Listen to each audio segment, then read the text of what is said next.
నమస్కారం. మార్చి 3న 2026 మంగళవారం ఫాల్గుణ పౌర్ణమి రోజున ఒక మహత్తర ఖగోళ సంఘటన జరగబోతోంది. అదే సంపూర్ణ చంద్రగ్రహణం.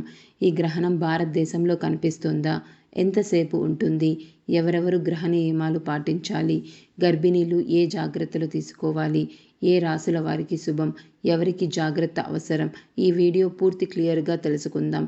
వీడియోని చివరి వరకు తప్పక చూడండి. చంద్రగ్రహణం అంటే ఏమిటి? సూర్యుడు, భూమి, చంద్రుడు ఒకే సరళ రేఖలో వచ్చినప్పుడు భూమి నీడ చంద్రుడిపై పడుతుంది. దీనినే చంద్రగ్రహణం అంటారు. చంద్రగ్రహణం ఎప్పుడూ పౌర్ణమి రోజునే ఏర్పడుతుంది. ఈసారి కూడా ఫాల్గుణ పౌర్ణమి రోజునే గ్రహణం సంభవిస్తోంది. ఈ గ్రహణ ప్రత్యేకత 2026 మార్చి 3న సంభవించే సంపూర్ణ చంద్రగ్రహణం. అయితే ఒక ప్రత్యేకమైన విషయం ఏమిటంటే ఈ గ్రహణం భారతదేశంలో పూర్తిగా కనిపించదు. మన దేశంలో చంద్రుడు ఉదయించే సమయానికి సుమారు 25 నుండి 30 నిమిషాలు మాత్రమే గ్రహణం కనిపిస్తుంది. అందుకే దీనిని గ్రస్తోదయ చంద్రగ్రహణం అంటారు. అంటే చంద్రుడు ఇప్పటికే గ్రహణంలో ఉండగానే ఉదయిస్తాడు. గ్రహణ సమయాలు భారతదేశ కాలమానం ప్రకారం తేదీ మార్చి 3, 2026 మంగళవారం.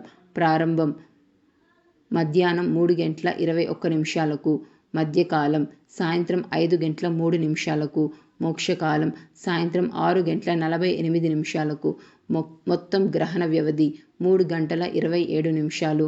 భారతదేశంలో సూర్యాస్తమయం సమయానికి దగ్గరగా మాత్రమే గ్రహణం కొద్దిసేపు కనిపిస్తుంది.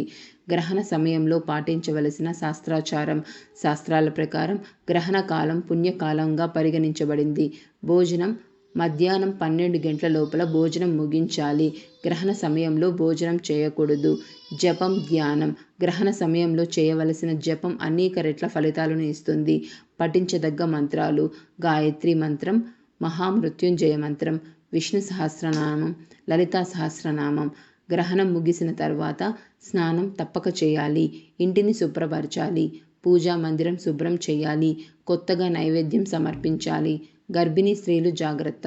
గర్భిణీలు గ్రహణ సమయంలో బయటకు రాకూడదు. చంద్రుణ్ణి నేరుగా చూడకూడదు. సూది, కత్తి వంటి పదునైన వస్తువులను ఉపయోగించకూడదు.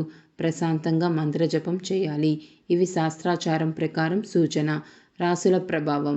ఈ గ్రహణం సింహరాశిలో ఏర్పడుతున్నందున రాశులపై ప్రభావం ఉంటుంది.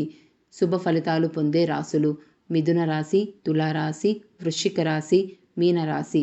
మధ్యంతర ఫలితాలు పొందే రాశులు: కర్కాటక రాశి, ధనస్సు రాశి, కుంభరాశి.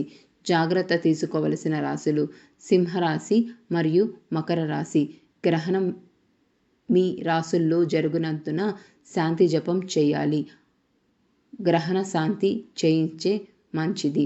గ్రహణ సమయంలో చేయకూడని పనులు: వంట చేయకూడదు, శుభకార్యాలు చేయకూడదు, కొత్త పనులు ప్రారంభించకూడదు, నిద్రపోవడం మంచిది కాదు.